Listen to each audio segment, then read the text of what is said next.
সবাইকে স্বাগতম বুয়েট চেস ক্লাবের চেস চ্যানেলে। বিগত দুটি ভিডিওতে আমরা দুটি বিখ্যাত খেলা নিয়ে আলোচনা করেছিলাম। আজকেও আমরা একটি বিখ্যাত খেলা দেখব, তবে এই খেলায় আমরা প্রতিটি চালের গুণগত ব্যাখ্যা এবং স্ট্র্যাটেজি নিয়ে আলোচনা করব। আশা করি সবার ভালো লাগবে। আজকে আমরা সাবেক বিশ্ব চ্যাম্পিয়ন জোসে রাউল কাপাব্লাঙ্কার একটি খেলা দেখব। খেলাটি হয়েছিল 1929 সালে এবং কাপাব্লাঙ্কা আমরা সবাই জানি একজন অসাধারণ পজিশনাল চেস প্লেয়ার ছিলেন এবং তার এন্ড গেম স্কিল ছিল এক কথা অসাধারণ। এই খেলাটি আমরা দেখব কাপাব্লাঙ্কা কিভাবে তার সাধারণ যুক্তি এবং তার স্ট্র্যাটেজি দিয়ে প্রতিপক্ষকে ঘায়েল করেন। এই খেলায় কাপাব্লাঙ্কা সাদা এবং তার প্রতিপক্ষ ছিলেন হারমেনিস ম্যাটিসন্স। কাপাব্লাঙ্কা খেলেন D4। এই চালটিকে বলে কুইন পন ওপেনিং এবং এটি খুবই পপুলার, এবং এই চালের মাধ্যমে সাদা তার সেন্টার E5 স্কোয়ারটির কন্ট্রোল নিল এবং তার C1 বিশপের ডায়াগোনালটি ওপেন করলো এবং প্রতিপক্ষ জবাব দিল নাইট F6 দিয়ে। এই চালের মাধ্যমে কালো তার একটি মাইনর পিসকে খেলায় নিয়ে আসলো এবং E4 এবং D5 স্কোয়ারকে কন্ট্রোল করলো। কাপাব্লাঙ্কার চাল C4। C4 চালের মাধ্যমে কয়েকটি উদ্দেশ্য সাধন হয় সাদার, যেমন D5 স্কোয়ারকে কন্ট্রোল করছে সাদার কুইন তার একটি ডায়াগোনাল ওপেন করতে সক্ষম হলো এবং এই C ফাইলে পরবর্তীতে A1 এর রুকটি এসে চাপ সৃষ্টি করতে পারবে এবং অন্যান্য হেভি পিস যেমন কুইন এবং আরো একটি রুক হয়তো এই C ফাইল দিয়ে কালোর পজিশনে আক্রমণ করবে। সুতরাং C4। জবাবে কালো খেলে E6, আরেকটি যুক্তিযুক্ত চাল, কারণ E6 এর মাধ্যমে কালো D5 স্কোয়ারকে আরো রক্ষা করছে এবং পরবর্তীতে D5 খেলতে কালো সক্ষম হবে। লক্ষণীয় C4 এর পর সরাসরি D5 খেলা যায় না, কারণ সেটা করলে সাদা জবাব দিবে C takes D5, night text D5 এবং E4, এবং সাদা তার সেন্টারের দখল E4 এবং D4 এর মাধ্যমে প্রতিষ্ঠা করলো এবং E4 এর মাধ্যমে কালোর থেকে আরো একটি টেম্পো ছিনিয়ে নিতে সক্ষম হলো। সুতরাং কালোর চাল E6 এবং E6 এর মাধ্যমে একই সাথে D5 স্কোয়ারকে কন্ট্রোল করছে কালো এবং F8 এর কালো বিশপের জন্য একটি ডায়াগোনালও সে ওপেন করতে সক্ষম হলো। সাদার চাল নাইট C3 এবং সাদা তার ডেভেলপমেন্ট অব্যাহত রাখলো এবং একই সাথে নাইট C3 এর মাধ্যমে E4 এবং D5 স্কোয়ারকে সে আক্রমণ করলো। সুতরাং এটিও আরেকটি যুক্তিযুক্ত চাল। এখানে কালোর চাল বিশপ B4। কালো তার ব্ল্যাক স্কোয়ার বিশপকে ডেভেলপ করলো এবং কালো কিন্তু ইনডাইরেক্টলি E4 এবং D5 স্কোয়ারকেও সে কন্ট্রোল করছে, কারণ C3 নাইটটি বর্তমানে পিন এবং E4 এবং D5 এ সাদা নিয়ন্ত্রণ এখানে কিছুটা ব্যাহত হলো। এবং এই যে ওপেনিং, এই ওপেনিং এর একটি নাম আছে এবং এই ওপেনিং কে বলে নিমজো ইন্ডিয়ান ডিফেন্স। বিশপ B4 এর পর সাদার চাল কুইন C2। সাধারণ দৃষ্টিতে এই চালটা কিছু যুক্তি লঙ্ঘন করছে, যেমন ওপেনিং এ সাধারণত মাইনর পিস গুলোকে দ্রুত ডেভেলপ করতে হবে এবং সাদার রাজা তাকে ক্যাসলিং এর মাধ্যমে আরো নিরাপত্তা দেওয়ার চেষ্টা করাটাই ওপেনিং এর মূল লক্ষ্য। তবে কুইন C2 কিছু ওপেনিং প্রিন্সিপল মেনটেন করছে, কারণ C2 কুইনটি E4 স্কোয়ারকে প্রোটেক্ট করছে এবং E4 খেলার প্রিপারেশন নিচ্ছে সাদা। এছাড়া C3 নাইটটিকেও সাদার কুইন ডিফেন্ড করছে, কারণ বিশপ টেক্স C3 পরে B3 বদলে এখন সাদা কুইন টেক্স C3 করতে পারে, যার ফলে সাদা তার C ফাইলে পন ডাবল হওয়ার থেকে নিজেকে রক্ষা করতে সক্ষম হচ্ছে এবং এই চালটি এই জন্য এখানে খুবই যুক্তিযুক্ত এবং ভালো একটি চাল। কুইন C2 পরে কালোর রিপ্লাই C5। খুবই যুক্তিযুক্ত চাল। C5 এর মাধ্যমে কালো তার সেন্টারে আক্রমণ অব্যাহত রাখলো এবং অরক্ষিত D4 পনকে সরাসরি আক্রান্ত করলো এবং C5 এর ফলে কালো তার কুইনের ডায়াগোনাল ওপেন করলো এবং পরবর্তীতে হয়তো কালোর রুকটি C ফাইলে এসে C8 থেকে সাদার কুইন C2 কে অপোজ করতে সক্ষম হবে। সুতরাং এবং এছাড়া B4 এ বিশপকে C5 পনটি রক্ষা করছে। সুতরাং c5 এখানে একটি যুক্তিযুক্ত স্ট্র্যাটেজিক্যাল সিদ্ধান্ত। c5 এর পর সাদার চাল d টেক c5। সাধারণ চোখে হয়তো এই চালটি কিছুটা অড মনে হতে পারে, কারণ সাদা তার সেন্টার ডি পনের বদলে কালোর সি পন এক্সচেঞ্জ করলো। তবে ডিসি5 এরও কিছু যুক্তিযুক্ত কারণ আছে। ডিসি5 এর পরে সাদা কোনো সময় নষ্ট করছে না, এবং কালোকে c5 এর পনটি রিগেন করতে হলে আরো কিছু টেম্পো নষ্ট করতে হবে, এবং ডিসি5 এর ফলে সাদা তার ডি ফাইলটি ওপেন করলো, এবং ডি ফাইল থেকে হয়তো কোনো রুক এসে বা মেজর পিস এসে কালোর d7 ব্যাকওয়ার্ড পয়েন্টটিকে আক্রমণ করতে সক্ষম হবে। সুতরাং ডিসি5 একটি সাধারণ এবং যুক্তিযুক্ত চাল, এবং এই চালের ফলে কালো কিছু স্ট্র্যাটেজিক সিদ্ধান্ত নিতে হবে। ডি টেক c5 এর পর কালো জবাব দিল নাইট c6 দিয়ে। এটাও একটি যুক্তিযুক্ত চাল, কারণ কালো c5 পন টেক্স করার আগে তার ডেভেলপমেন্ট কমপ্লিট করে নিচ্ছে, এবং c5 পনটি আসলে খুবই দুর্বল, এবং এটাকে রক্ষা করতে হলে সাদাকে তার কনসেপ্ট থেকে সরে আসতে হবে তার ডেভেলপমেন্ট বা পিসগুলোকে সঠিক জায়গায় নেওয়ার জন্য। সুতরাং c5 পন খুবই দুর্বল। বর্তমানে নাইট c6 এর বদলে ক্যাসেলিং অথবা নাইট a6 অথবা বিশপ টেক c5 বেশি খেলা হচ্ছে। তবুও নাইট c6 চালটি একটি যুক্তিযুক্ত এবং একটি সাউন্ড মুভ। নাইট c6 এর পরে সাদা চাল নাইট f3।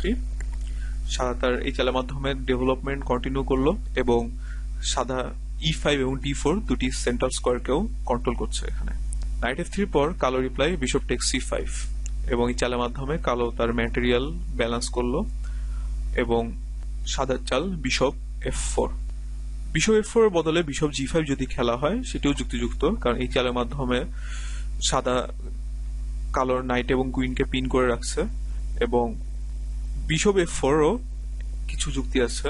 সেটা হচ্ছে এখানে কালোর উইক স্পট হচ্ছে d6 স্কোয়ার, এবং বিশপ f4 এর ফলে ভবিষ্যৎ হয়তো সাদা বিশপটি d6 এ এসে কোনো প্রেসার বা থ্রেট সৃষ্টি করতে পারবে।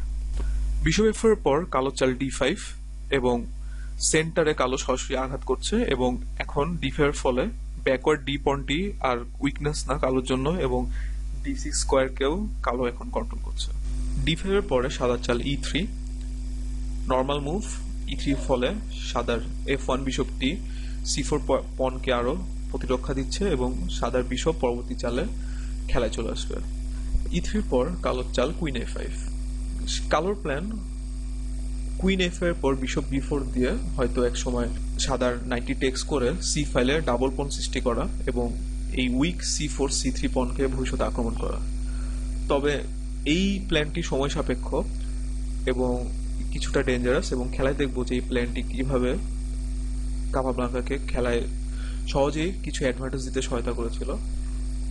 এই স্ট্রাকচারে আমরা দেখতে পাচ্ছি কালোর মেইন সমস্যা হচ্ছে c8 এর বিশপটি, এবং c8 এর বিশপটি আপাতত কোনো ডায়াগোনাল নেই ওপেন, কারণ e6 এবং d5 পন গুলো সবই লাইট স্কোয়ারে, এবং এই জন্য কালোর মূল প্ল্যান হওয়া উচিত ছিল a6, এবং a6 এর ফলে প্ল্যান আমরা দেখব যদি সাদা বিশপ e2 খেলে তাহলে কালোর প্ল্যান d টেক c4 একটি টেম্পো, কারণ d টেক c4 পরে করার প্ল্যান হচ্ছে যে এখন সাদা বিশপ e2 তে এসে একটি চাল নষ্ট করেছে, সুতরাং d4 এর পর সাদাকে দুটি চাল লাগছে আসলে c4 এর পনটি রিগেন করতে।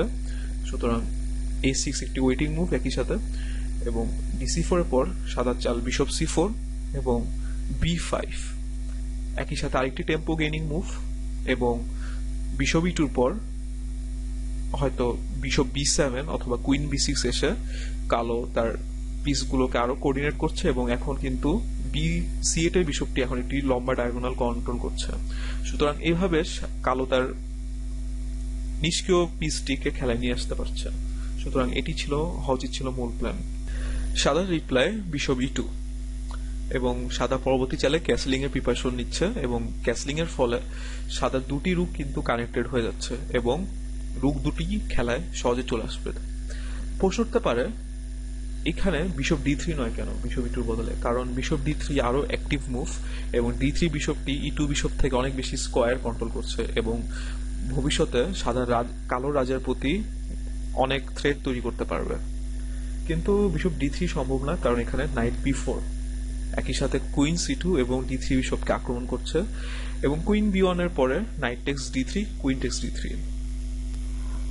প্রশ্ন উঠতে পারে সমস্যা কোথায়, কিন্তু আমাদের মনে রাখতে হবে এই পজিশনটি কিছুক্ষণের মধ্যেই হয়তো C takes D5 or D takes C4 এর পরে সেন্টারটি ওপেন হয়ে যাবে, এবং আমাদের মনে রাখতে হবে ওপেন পজিশনে সবসময় বিশপ নাইটের থেকে অনেক বেশি শক্তিশালী। সুতরাং নাইট যদি বিশপ এক্সচেঞ্জ হয় কালোর জন্য এটা অনেক ভালো হবে। সুতরাং বিশপ D3 এখন সম্ভব না। আরেকটি প্রশ্ন উঠতে পারে যে A3 দিয়ে বিশপ D3 কেন প্রিপারেশন নেওয়া যাচ্ছে না। ওপেনিং এ আসলে আমাদের পন মুভ করার আগে অনেকবার প্রশ্ন করতে হবে যে আসলে এটি আমাদের কি উপকার আসছে। হয়তো এখানে আমাদের বিশপটা D3 তে আসতে পারছে, কিন্তু A3 ফলে সাদার কুইন সাইডের লাইট স্কোয়ার গুলো দুর্বল হয়ে যাচ্ছে এবং ডেভেলপমেন্টে কিছুটা পিছিয়ে যাওয়ার সম্ভাবনা সৃষ্টি হচ্ছে। সুতরাং বিশপ E2 এখানে লজিক্যাল। কালো চাল বিশপ B4, এবং আমরা দেখতে পাচ্ছি সাদা কিন্তু তার ডেভেলপমেন্ট অব্যাহত রেখেছে এবং প্রত্যেক পিসকে ধীরে ধীরে সে খেলায় নিয়ে আসছে, কিন্তু অপরদিকে কালো তার বিশপকে আবার চালার মাধ্যমে গুরুত্বপূর্ণ টেম্পো নষ্ট করছে, যেটা ওপেনিং প্রিন্সিপালের পরিপন্থী। কালোর উচিত ছিল ক্যাসেলিং করা এবং ক্যাসেলিং এর পর তার বাকি পিসগুলোকে খেলায় নিয়ে আসা, যেমন castling, castle, D takes C4, bishop takes C4 এবং বিশপ D7, এবং কালোর খুবই চমৎকার একটি খেলা থাকবে সামনে। তবে বিশপ B4 এর পরে আমরা দেখছি যে কালো তার স্ট্র্যাটেজি থেকে সরে আসছে এবং অযথা সময় নষ্ট করছে। সাদা চাল ক্যাসেল লজিক্যাল, এবং H1 রুটটি এখন খেলায় চলে আসলো, এবং কালো চাল বি টেক্স C3।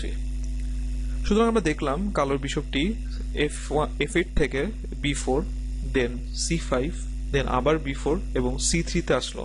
সুতরাং কালোর বিশপ 4বার টেম্পো নষ্ট করলো এবং একটি নাইট ক্যাপচারের জন্য। সুতরাং এই চালগুলোর মাধ্যমে আমরা বুঝতে পারছি কালোর বেসিক স্ট্র্যাটেজি সম্পূর্ণরূপে ভুল। বিশপ টেক্স C3 পর সাদা রিপ্লাই বি টেক্স C3, অবশ্যই কুইন টেক্স C3 না, তাহলে কুইন টেক্স C3 খেলবে কালো, এবং আমরা দেখতে পাচ্ছি কালো কুইন এক্সচেঞ্জের মাধ্যমে সাদার আক্রমণ বা ইনিশিয়েটিভ গুলো সহজে প্রশমিত করতে পারছে।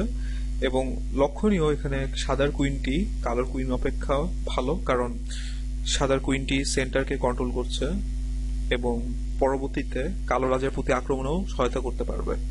এবং বি টেক্স C3 মাধ্যমে সাদা তার বি ফাইলটি ওপেন করলো রুকের জন্য, এবং আমরা দেখলাম কালো যেহেতু তার ডাবল বিশপ অ্যাডভান্টেজ লস করেছে, সুতরাং এই পজিশনে বি টেক্স C3 যুক্তিযুক্ত এবং সাদার কুইনকে এক্সচেঞ্জ করার সময় এখন আসেনি।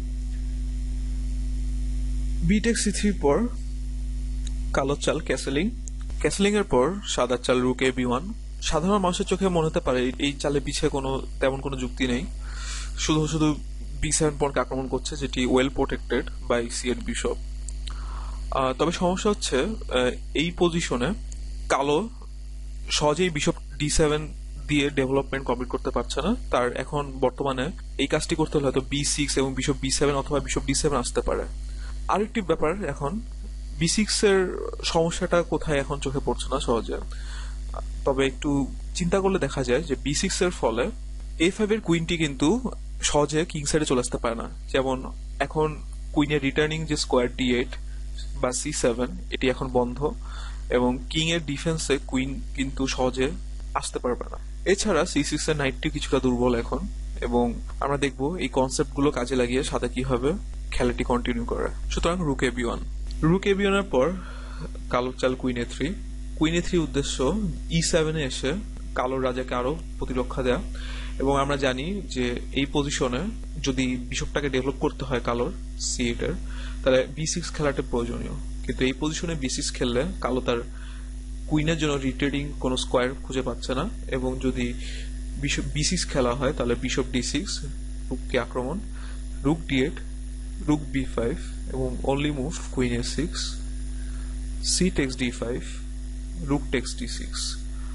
লক্ষণীয় E টেক্স D5 খেলে রুক D5, সাদা একটি পন আপ, এবং একই সাথে কুইনকে আক্রমণ করছে, এবং queen A6, C takes D5 এর আমরা ফিরে আসি চালে, C D5 ফলে সাদা তার E2 বিশপকে উন্মুক্ত করছে। সুতরাং রুক টেক্স D6, এবং ডি টেক্স সি6, রুক টেক্স সি6 এবং নাইট ডি4।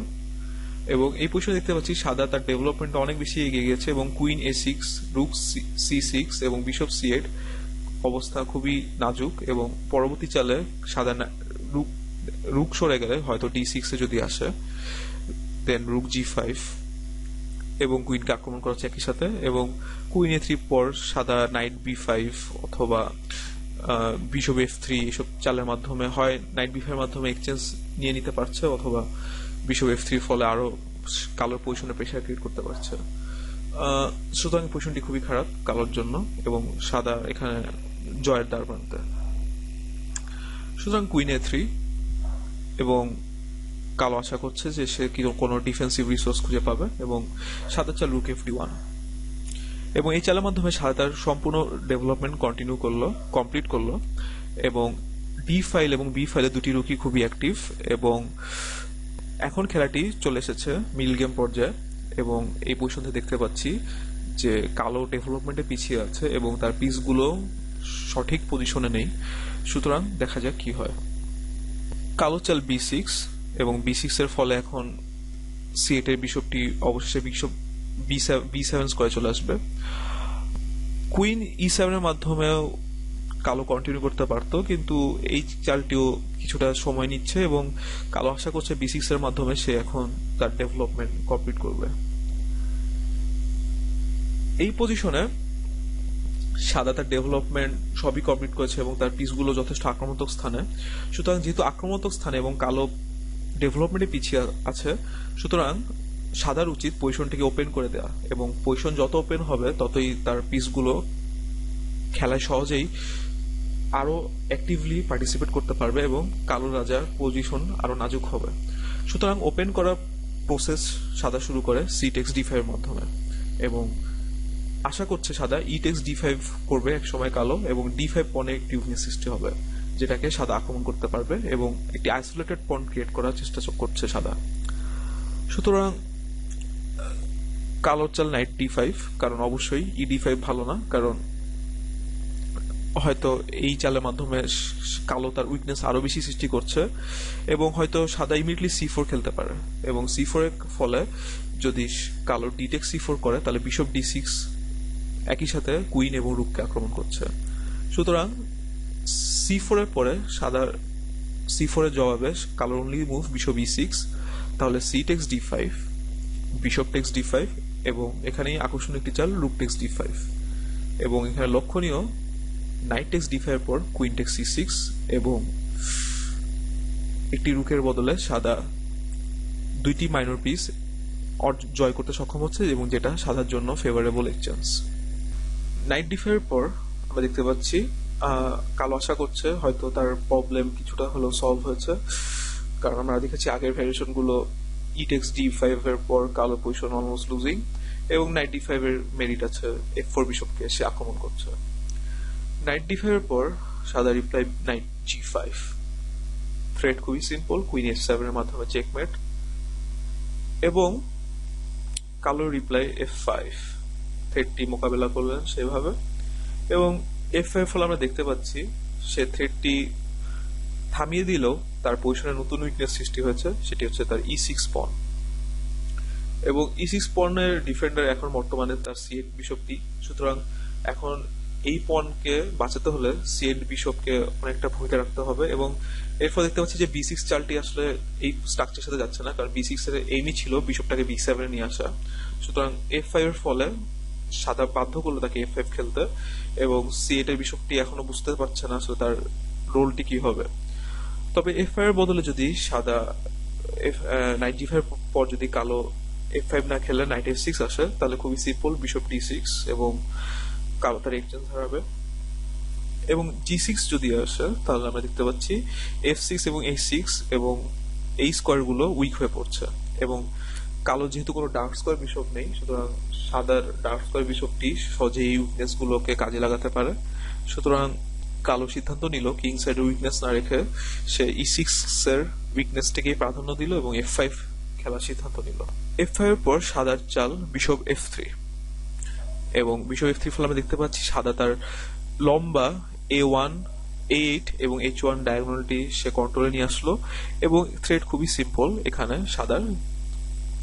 সাদা থ্রেড রুক টেক্স D5, হয়তো কালোর সে A6 একটি নর্মাল পাসিং মুভ যদি আমি দিই তাহলে rook takes D5, E takes D5, bishop D5 check, এবং আমরা দেখতে পাচ্ছি একই সাথে চেক এবং কালোর C6 একটি হ্যাঙ্গিং। কিং H8 সরে যাওয়ার পর বিশপ C6 এবং followed by bishop text A8 এবং কালোর পজিশন পরাজয়ের দ্বার প্রান্তে। সুতরাং বিশপ F3 পর কুইন C5 এবং উদ্দেশ্য D5 নাইটটিকে প্রোটেক্ট করা। যদি এখানে D5 নাইটকে প্রোটেক্ট করা না করে নাইট DE7 এ চলে আসতো D5 এর নাইটটি, তাহলে আবারও বিশপ D6, কুইন A5 এবং বিশপ টেক্স E7 এবং নাইট টেক্স E7 হয় না কারণ বিশপ টেক্স A8 এবং হোয়াইট এটি রুক আপ। যদি D5 নাইটকে ডিফেন্ড করার জন্য নাইট CE7 আসে তাহলে C4, আবারও নাইট B4 এবং রুক টেক্স B4। নাইট B4 এর পর কুইনকে আক্রমণ করার যে প্ল্যানটা ছিল সেটা হচ্ছে না, রুক টেক্স B4 এবং কুইন B4 এর পর আবারও বিশপ টেক্স A8 এবং হোয়াইট পিস আপ। পরবর্তী অপশন হতে পারে night text F4, night text F4 এর পর বিশপ টেক্স C6, রুক B8 এবং ই টেক্স F4 এবং এই ভ্যারিয়েশনেও সাদা একটি পিস আপ।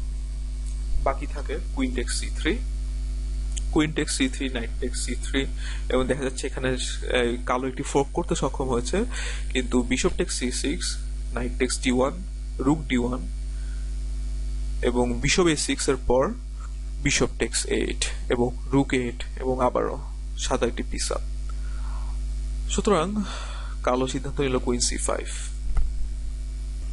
কুইন C5 এর পর সাদা চাল C4, আরেকটি যুক্তিযুক্ত চাল D5 এর একমাত্র ভালো পিস বলতে পারি আমরা এখানে কালোর, তাকে সরিয়ে দেয়া এবং পরবর্তীতে B1 এর রুকটি B5 আসার জন্য এটি সাপোর্ট পেল এবং সাদার এর ফলে কালোর কুইনকেও আক্রমণ করতে সক্ষম হবে। সুতরাং C4 টি ভালো চাল। C4 এর পর কালো রিপ্লাই নাইট DB4। আমরা দেখতে পাচ্ছি কালো সাদার কুইনকে আক্রমণ করছে, খুবই যুক্তিযুক্ত। অন্য চাল হতে পারতো নাইট F6, তাহলে আবারও বিশপ D6, কুইন A5 এবং বিশপ টেক্স C6 এন্ড প্রত্যেকটি রুকই এখন আক্রমণের শিকার, সুতরাং কালো পজিশন লুজিং।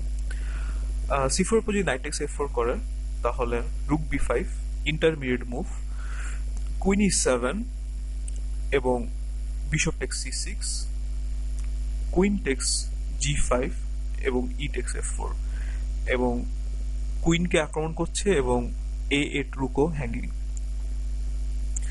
যদি কুইন E7 না আসতো, যদি নাইট B4, তাহলে queen D2, queen text C4 এবং রুক টেক্স B4 এবং এই position white winning.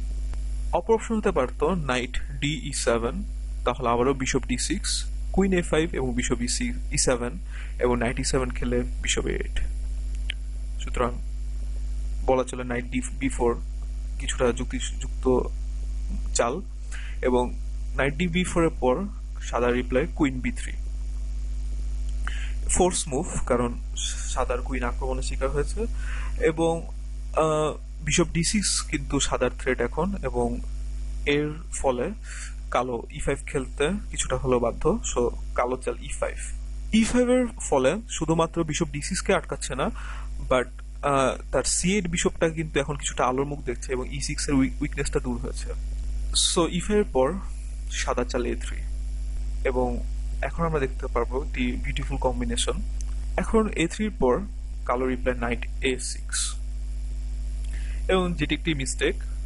Only move ছিল ই টেক্স F4, কিন্তু এই চালটিও আসলে হোয়াইটকে জেতার মতো অবস্থা নিয়ে যেতে পারে, যেমন A text B4, queen E7 এবং বিশপ টেক্স C6, রুক B8 এবং ই টেক্স F4 এবং এটাও উইনিং বিকজ এখানেও একটি এক্সট্রা পিস হোয়াইটের জন্য। তবে গেমে যা হয়েছে সেটার থেকে এটা ক্রিটিক্যাল ছিল। A3, নাইট A6 এবং bishop text C6। Bishop C6 এর পর কালো এখানে ডিজাইন করে বিশপ সি সিক্স এর পর যদি কুইন টেক সি সিক্স খেলে তাহলে C five check, king H eight, knight F seven check, king G eight. লক্ষণীয় যে এখানে রুক টেক্স এফ সেভেন খেলা সম্ভব না, কারণ rook D eight check and কিছু চাল পরেই কালো রাজা মেট হয়ে যাবে। এবং আমি যদি দেখতে চাই rook takes F seven, rook D eight check, সুতরাং নাইট এফ সেভেন চেকের পর কিং জি এইট এবং knight S six check, king H eight, queen G eight check, rook G eight check, rook G eight এবং knight F seven. This is call smother mate. So এই পজিশনেও দেখা যাচ্ছে bishop C six এর পর কালো রাজা মেট টিং অ্যাটাকের শিকার হচ্ছে, সুতরাং ব্ল্যাক এই পজিশনে ডিজাইন করেন। আমরা দেখলাম সাদা তার স্ট্র্যাটেজি এবং আমাদের যে ওয়েল নোন প্রিন্সিপাল ওপেনিং এর এবং সব পিসগুলোকে খেলায় নিয়ে আসা, সেন্টার কন্ট্রোল করা, এইগুলো মেনটেন করার মাধ্যমে কিন্তু একটি ডিসাইসিভ অ্যাটাক করতে সক্ষম হলো কালো রাজার প্রতি। এবং আমরা পুরো খেলায় দেখলাম যে সাদাকে তেমন কোনো অসাধারণ কিছু খেলতে হয়নি, শুধু সে তার প্রিন্সিপাল স্টিক ছিল এবং অপরদিকে কালো তার ডেভেলপমেন্ট এবং বিভিন্ন সময় একই পিসকে বারবার চেলে ওপেনিং এর প্রিন্সিপাল এবং সর্বোপরি দাবার যে মৌলিক স্ট্র্যাটেজি এগুলোকে লঙ্ঘন করার ফলে কালো কিন্তু এই খেলায় কোনো প্রতিরোধী তৈরি করতে পারেনি। সুতরাং এই খেলাটি অত্যন্ত শিক্ষণীয়। আশা করি এই খেলা থেকে আমরা অনেক কিছু শিখতে পেরেছি আজকে। আগামীতে আবার দেখা হবে। ধন্যবাদ।